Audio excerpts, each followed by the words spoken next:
Good morning, Pitch Breakfast. My name is Haley Bohan. I'm the founder and CEO of SkillPop. I started SkillPop in 2015, focused around one pretty singular mission: to make in-person learning accessible. The company started with one hand lettering class taught by a local artist here in Charlotte, North Carolina, and since then we've partnered with local creative small business owners all over the Southeast to teach over 40,000 people a new skill, all live and all in person. When the spread of COVID-19 picked up, I knew we'd have to shut down the majority of our classes, and on March 15th, that's exactly what we did. Overnight, like many other small businesses, our revenue effectively dropped to zero. Well, 3 days later, we launched SkillPop Anywhere, our new online platform. And I think it's worth noting here that over the years, people have asked me, would you ever think about online classes? Do you want to move some of this content, record it, post it online? And I said no every time. This was never part of our game plan, never part of what we were planning to do. I built SkillPop in part because online classes didn't work for me. And so making this pivot wasn't just a simple call of, let's transition some content online. It was a question of, can we do online education in a new and special way, and in a way that still feels like us? We've worked really hard to take the elements that make up a SkillPop class and weave those into SkillPop Anywhere. We're charging a set price per class and paying our teachers, our local experts, a percentage of revenue. So far, we've had an incredible response from our community, but we're still doing a fraction of the classes that we were doing before COVID-19. Funds from this grant would give us the marketing and the technology dollars we need to onboard more teachers and more classes to really grow this into something exciting. And the great news is, because we have a revenue share model, any growth for SkillPop Anywhere puts dollars right back into the small businesses across the Southeast that we're partnering with, many of whom are also suffering right now. Thank you so much for your consideration, for listening to our story, and for your support over the last few weeks. Awesome. Thanks, Haley. And here she is. Rob, Garth, John. Hey, Haley, good morning. This is Rob. I think similar to Brian's story, I know you made the pivot very quickly. You said March 15th, so very impressive. So the one thing that I immediately thought of as you were going through your video pitch is that all of a sudden this opens up your market nationwide, or it could even be globally for that matter. So have you thought about that? If your instructors in your company could market outside of Charlotte, you could be doing online classes with hundreds of people. Is that in the cards? Yeah, that's good to see you, Rob. And it totally is. It's been really super interesting as we've transitioned this, because one of the first things was we have this existing community. We have people in Charlotte and Atlanta and Raleigh, some of these bigger cities in the Southeast, and we were just trying to find a solution for them. But over the years, we've had people nominate their cities through a hidden landing page on our site. So we started marketing to that group as well. It's a lot of people's moms who will come see them over the holidays and hear about SkillPop, people who used to live in Charlotte, took classes and then moved to other states. So one of the first classes we had, whenever we're running a class, I'll ask people, hey, welcome to SkillPop. Go ahead and share what city you're in. Tell us where you're watching from. And we've started to see those other cities trickle in. We have a lot of people from our base in the Southeast coming to classes, but we've had a big showing from Chicago, from Denver, Florida, up to New York, LA. We've had a big spread already, and that's been really interesting. And the other thing, to your point, we are playing with some larger class sizes. Like I said in the video, we want to emulate the feeling of an in-person class and keep it kind of a little bit intimate, and so that you can engage as a customer, as an individual. But we have bigger sizes than we did in our previous in-person model. And how about on the expense side, Haley? Like, have you had to adopt an LMS, for example? Is there significant investment that's gone into this pivot? Oh, I will be totally honest. I don't know what an LMS is, so you'll have to spell that out. Management system. Okay.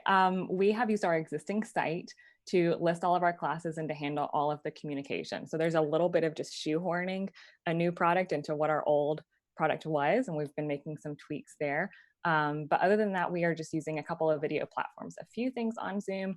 Most of our classes we're using Crowdcast, which is a one-to-many video platform. So it almost feels like a rent expense. We're paying for a set number of hours with them, similar to how we've paid for rentals at different venues over the years. Great. Thank you. Yeah, thanks. Good questions.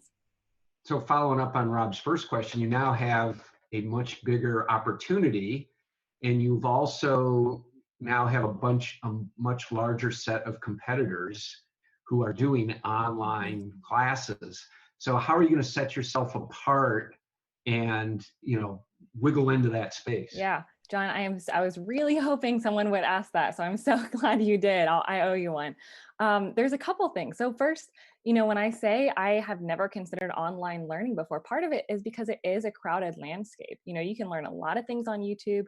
You've got Skillshare, you've got Udemy, you've got Masterclass coming out big right now. And so over the years, I've looked at all of those. I personally have found online learning kind of stale as well. So it's always just felt like kind of crowded, kind of stale, not our space.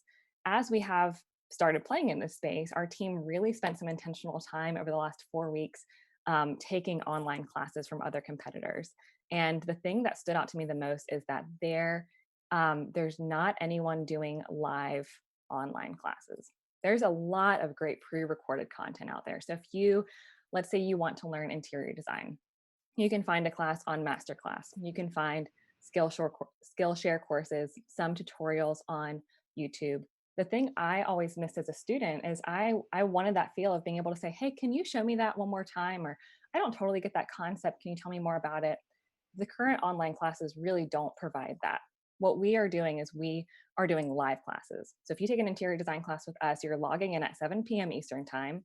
You're there with maybe 30 other students who are all coming with their own questions, concerns, things they want to learn. And you really are engaging with the teacher. So as our teacher, Casey, is a great decorator out of Pittsburgh.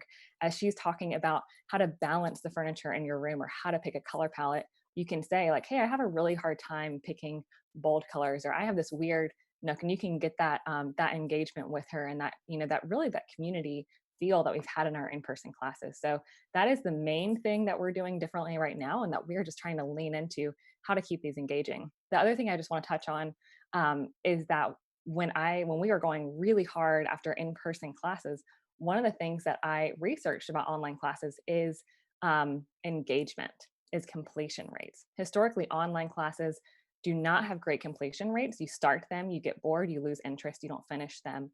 We've had 95% of people watch our classes all the way through. So that's been a really good signal to me that we are kind of recreating some of that engaging in-person feel.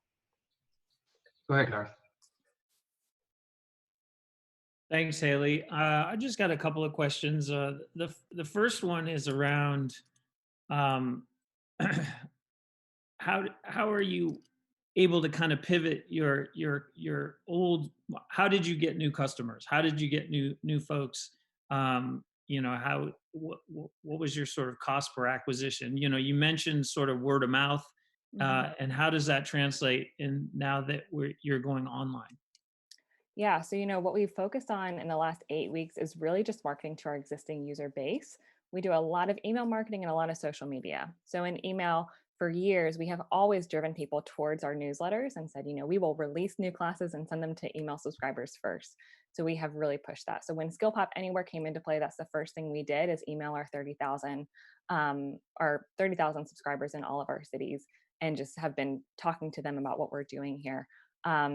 The new customer acquisition is really what we're moving into now. So we definitely have gotten some kind of organic growth, especially as we're pulling in, like the interior designer I mentioned is a great example. She's someone who used to teach with us, moved to Pittsburgh, and as we've pulled her back into the SkillPop world, we're reaching her new network. So we've gotten some of that, but we are just now starting up Facebook and digital ads again. And honestly, that's a lot of what we would use grant money for, is that marketing spend to reach a bigger audience and start to, to Rob's point, that we can market to a bigger audience now. We're just not starting to play with that.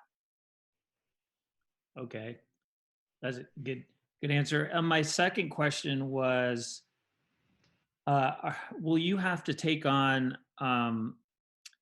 different personnel because I would think that it would be running an in-person class and setting up the logistics are different for for this Zoom call, we have Mike Davria, you know, who checks in with everybody, and knowing all the just sort of getting my family online. I know where I've had to play that role. I know that it's been time consuming. So I would assume if it were, core to your business, that there, what's been your experience with that?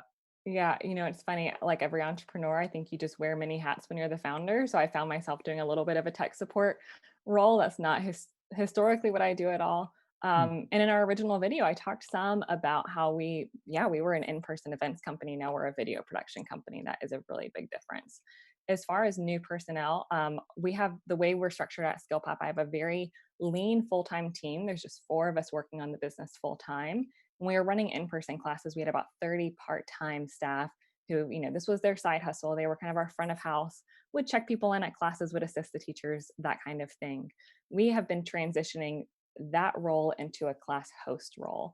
It's just a small shift. So instead of setting up operations, materials, logistics for a class, they're more of an MC.